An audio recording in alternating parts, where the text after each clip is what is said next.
అందాలకు America ఫిదా. తూర్పు కనుమల్లో పర్యటించినటువంటి America రాయబారి విశాఖ తీరంలో 2 వారాల పాటు భారత్ అమెరికా సైనిక విన్యాసాలు.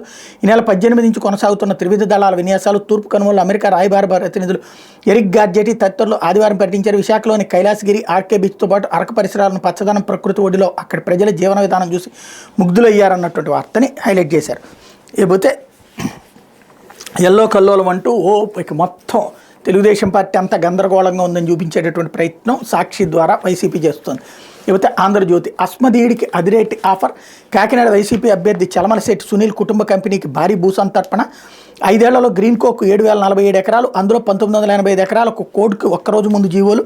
మిగతా కంపెనీలకు భూములు లీజుకు, గ్రీన్ కోక్ మాత్రం అమ్మేయడమే. టీడీపీ ప్రభుత్వం ఇచ్చిన భూమే ఇంకా వినియోగంలోకి రాని వైను.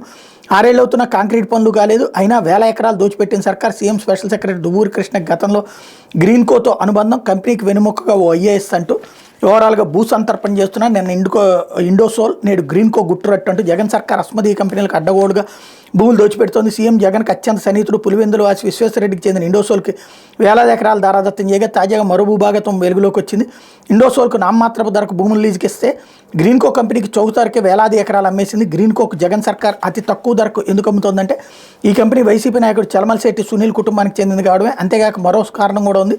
ప్రస్తుతం సీఎం జగన్ స్పెషల్ సెక్రటరీగా ఉన్న దువ్వూరి కృష్ణ 2019 మే ఆఖరు వరకు గ్రీన్ కో కంపెనీలో ఉన్నత స్థాయిలో పనిచేశారు. జగన్ సీఎం కాగానే కృష్ణ నేరుగా గ్రీన్ కో నుంచి సీఎం కార్యాలయానికి వచ్చారన్నటువంటి వార్తని హైలైట్ చేశారు. ఇకపోతే